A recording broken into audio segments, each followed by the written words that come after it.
ہم جانتے ہیں کہ نظام رحمت ہم سب کے لیے رحمت ہے، پھر ہم نظام رحمت کے نفاذ کے لیے آواز بلند کیوں نہیں کرتے؟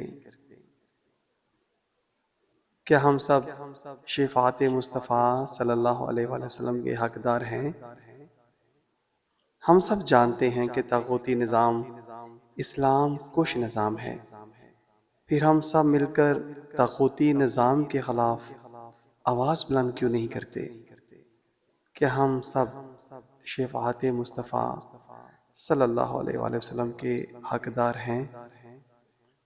ہم سب جانتے ہیں کہ جمہوری نظام رحمت کی راہ میں سب سے بڑی رکاوٹ ہے، پھر ہم نظام جمہوریت کے خلاف اپنی آواز بلند کیوں نہیں کرتے؟ آئیں اپنا احتساب کریں۔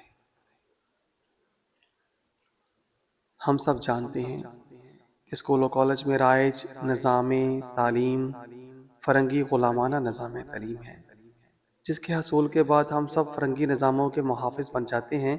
پھر کیوں ہم سب پڑھ اور پڑھا رہے ہیں؟ سوچئے گا ضرور۔ ہم سب جانتے ہیں کہ فلمیں، ڈرامے، گانے بازی، میوزک، برائی، فحاشی اور یعنی بے حیائی والے سارے کام حرام ہیں۔ پھر ہم سب ان برائیوں کے مرتکب کیوں بندے جا رہے ہیں؟ ہمارے گھروں میں ہر طرف ہمارے ہاتھ میں گانے باجے چل رہے ہیں۔ ہم سب جانتے ہیں کہ ہماری ماں بہن، بیوی اور بیٹی کو شرعی پردے میں رہنے کا حکم ہے اور نامحرم سے دور رہنے اور پردہ کرنے کا حکم ہے۔ پھر ہم اپنی عزتوں کو شریعت کے احکامات کے تابع کیوں نہیں رکھ رہے؟ ہم سب کیا شفا